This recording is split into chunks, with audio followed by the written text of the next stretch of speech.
বন্ধুসকল অসমৰ বাহিৰত বিভিন্ন ৰাজ্যত যিসকল আবদ্ধ হৈ আছিল আৰু অসমলৈ আহিব বিচাৰিছে আৰু অসমলৈ আহিব বিচৰা সকলে যিসকলে চৰকাৰী নিৰ্দেশ মতে ফৰ্ম ফিল আপ কৰিছিল সেই সকলৰ বহুতৰে মোবাইলত ট্ৰেইনৰ সময়সীমা কোন ষ্টেচনত গৈ ট্ৰেইনত উঠিব লাগিব তাৰ স্থান আদিৰ এটা SMS আহিছে আৰু ইতিমধ্যে ফৰ্ম ফিল আপ কৰা বহুতো শ্ৰমিক অসমলৈ আহি আছে বহুতো শ্ৰমিকৰ মোবাইলত যিসকলৰ SMS আহিছিল সেই সকলক লৈ বহুতো ট্ৰেইন অসমলৈ আহি আছে এই সন্দৰ্ভত মই আগতেও এটা ভিডিও বনাইছিলো যত বহুতে কমেন্ট কৰি সুধিছে যে আমাৰ SMS অহা নাই আমি কি কৰিম আমি কেতিয়া আহিব পাৰিম আন কিছুমানে আকৌ বহুতো ৰাজ্যৰ নাম কৈ আছে আৰু সেইখন ৰাজ্যৰ নাম কৈছে যে আমি গুৱাহাটীত আছো আমি পুনেত আছো এইখিনি ৰাজ্যত আছো আমি কেনেকৈ আহিম তো যিসকলৰ SMS এতিয়াও অহা নাই সেই সকলে কি কৰিব লাগিব SMS কেতিয়া আহিব এই বিষয়ে মই আজি এইটো ভিডিওত দেখাম আপোনালোকে এই ভিডিওটো চাই থাকক যদি ইউটিউবত চাই আছে আৰিয়ান LLB সাবস্ক্ৰাইব কৰিব আৰু যদি ফেসবুকত চাই আছে আমাৰ পেজ লাইক কৰিব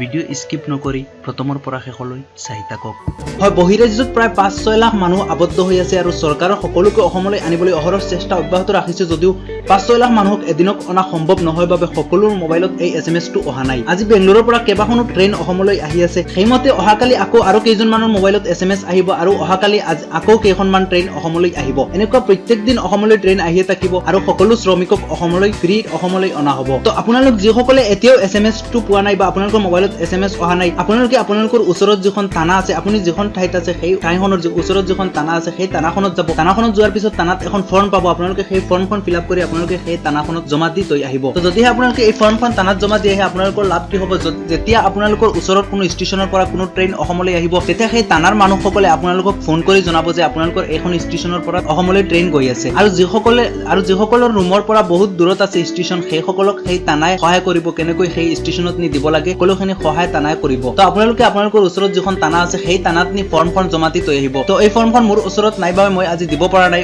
বহুতো ৰাজ্যৰ আছে মোৰ ওচৰত 2-3খন আছিল মই যোৱাকালিৰ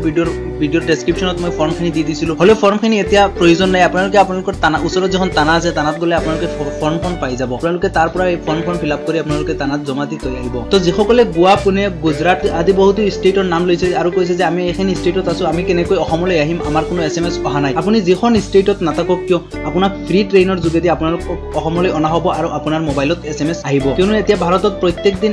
1000খন শ্ৰমিক স্পেশাল ট্ৰেইন চলি আছে তো বন্ধুসকল আপোনালোকক অনা হ'ব আপোনালোকে চিন্তাৰ কোনো প্ৰয়োজন নাই যদি এই ভিডিওটো ভাল লাগিছে ভিডিওটো সকলোৱে শেয়াৰ কৰি দিয়ক লাইক কৰক কমেন্ট কৰক আৰু মোৰ আৰিয়ান LLB নামৰ ইউটিউব চেনেলটো সাবস্ক্ৰাইব কৰিবলৈ নাপাহৰিব বন্ধুসকল আজিলৈ মানে বাই বাই